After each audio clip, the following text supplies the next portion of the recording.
آپ کو معلوم ہوگا کہ آج کل ناچ گانا ہمارے معاشرے میں کتنا عام ہو گیا ہے، اور کیا آپ یہ جانتے ہیں کہ کیا اسلام ہمیں ناچ گانے کی اجازت دیتا ہے؟ اور کیا آپ نے ناچ گانے کے متعلق نبی اکرم صلی اللہ علیہ وآلہ وسلم کے فرمان سنے ہیں؟ اگر نہیں تو چلتے ہیں آج کے موضوع کی طرف۔ اسلام میں ناچ گانے کی کوئی گنجائش نہیں، کیونکہ رقص اور گانا دونوں شیطانی ہتھ کنڈوں میں سے ہیں، جس سے شیطان انسان کو راہ راست سے گمراہ کرتا ہے۔ اس لیے اسلام میں ناچ گانا حرام ہے، اور اسے بطور پیشہ اختیار کرنا بھی حرام ہے۔ ناچ اور گانا اور حیا سوز ایکٹنگ اور اس قسم کے دوسرے بیہودہ کام صنفی جذبات کو ابھارتے ہیں اور طبیعت میں جنسی میلان ابھرتا ہے۔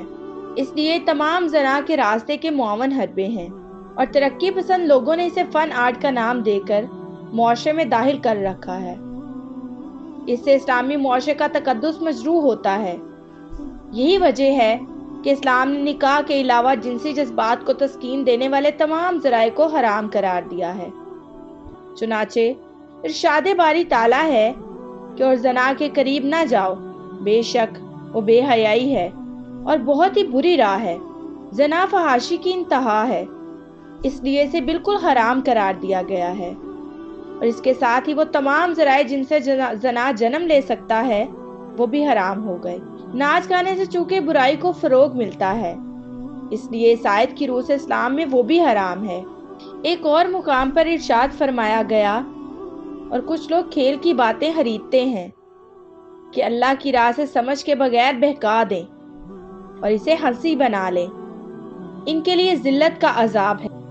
ایک اور حدیث میں ہے کہ نبی اکرم صلی اللہ علیہ وآلہ وسلم نے ارشاد فرمایا کہ مجھے اللہ تعالیٰ نے مزامیر یعنی آلات موسیقی کو تباہ کرنے اور توڑ ڈالنے کے لیے مابعوث فرمایا ہے۔ ایک اور جگہ آپ صلی اللہ علیہ وآلہ وسلم نے ارشاد فرمایا کہ جو شخص گانے والی لونڈی کی مجلس میں بیٹھ کر گانا سنے گا تو قیامت کے روز اس کے کانوں میں پگھلا ہوا سیسا ڈالا جائے گا۔ حضرت صفوان بن امیہ رضی اللہ تعالیٰ عنہ سے روایت ہے کہ ہم ایک بار نبی اکرم صلی اللہ علیہ وآلہ وسلم کی مجلس میں تھے، اتنے میں عمرو بن قرہ نے آ کر عرض کیا، یا رسول اللہ صلی اللہ علیہ وآلہ وسلم، میرے لیے اللہ تعالیٰ نے شقاوت اور بدبختی مقرر فرمائی ہے کہ بغیر دف بجانے کے رزق نہیں مل سکتا۔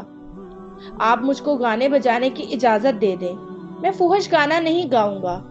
نبی اکرم صلی اللہ علیہ وآلہ وسلم نے جواب میں ارشاد فرمایا کہ میں تجھے ہرگز اجازت نہیں دوں گا، نہ تیری عزت کروں گا اور نہ ہی تجھ کو چشم عطا سے دیکھوں گا۔ اے خدا کے دشمن، تو جھوٹ بولتا ہے، اللہ نے تجھ کو حلال اور پاک رزق عطا فرمایا ہے اور تو خدا کے رزق میں حرام اختیار کرتا ہے۔ اگر میں تجھ کو اس سے پیشتر منع کر چکا ہوتا تو اس وقت تجھ سے بری طرح پیش آتا۔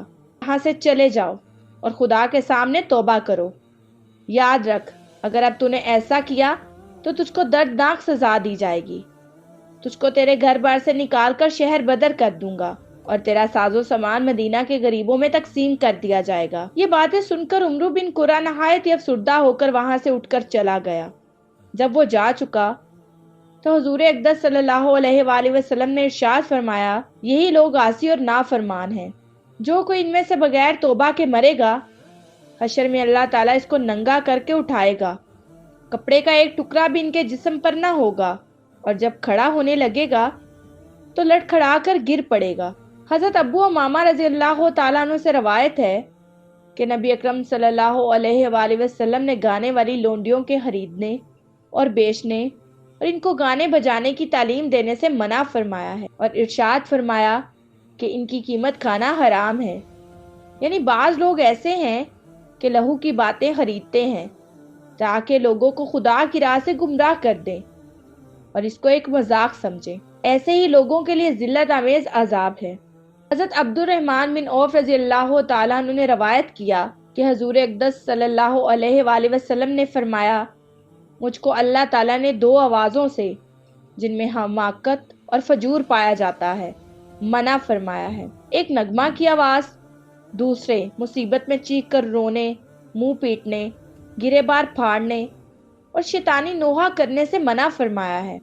حضرت انس رضی اللہ تعالیٰ عنہ حضرت صلی اللہ علیہ وآلہ وسلم کا ارشاد نقل کرتے ہیں کہ جب میری امت 5 چیزوں کو حلال سمجھنے لگے گی تو ان پر تباہی نازل ہوگی۔ نمبر 1، جب ان میں باہمی لعن طعن عام ہو جائے گا۔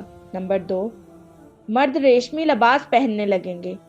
نمبر 3، جب لوگ گانے بجانے والی اور ناچنے والی عورتیں رکھنے لگیں گے۔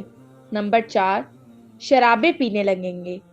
اور نمبر 5، اور لذت ہم جنس پر کفایت کی جانے لگے گی۔ حضرت انس رضی اللہ تعالیٰ عنہ حضرت صلی اللہ علیہ وآلہ وسلم سے روایت کرتے ہیں کہ آخری زمانہ میں کچھ لوگ بندر اور خنزیر کی شکل میں مسخ ہو جائیں گے۔ صحابہ رضی اللہ تعالیٰ عنہ نے عرض کیا، یا رسول اللہ صلی اللہ علیہ وآلہ وسلم، کیا وہ توحید و رسالت کا اقرار کرتے ہوں گے؟ فرمایا ہاں، وہ برائے نام، نماز، روزہ اور حج بھی کریں گے۔ صحابہ رضی اللہ تعالیٰ عنہ نے عرض کیا، یا رسول اللہ صلی اللہ علیہ وآلہ وسلم، پھر ان کا یہ حال کیوں ہوگا؟ فرمایا، وہ آلات موسیقی، رقاصہ عورتوں اور طبلہ و سرنگی وغیرہ کے رسیاں ہوں گے اور شرابیں پیا کریں گے اور رات بھر مصروف لہو رہیں گے۔ میں امید کرتی ہوں کہ میرے ناظرین کو میری آج کی ویڈیو بہت ہی دلچسپ اور معلوماتی لگی ہوگی، اور اگر آپ ایسے بہت سے اسلامی واقعات سننا چاہتے ہیں تو ہمارے چینل اقرا اسلامک سٹوریز کو لائک، شیئر اور سبسکرائب کرنا مت بھولیں، اور ساتھ ہی ساتھ بیل آئیکن بٹن کو ضرور دبائیں تاکہ ہر آنے والی نئی ویڈیو کا نوٹیفیکیشن آپ کو آپ کی اسکرین پر ملے۔ اب مجھے اجازت دیجیے، شکریہ، اللہ حافظ۔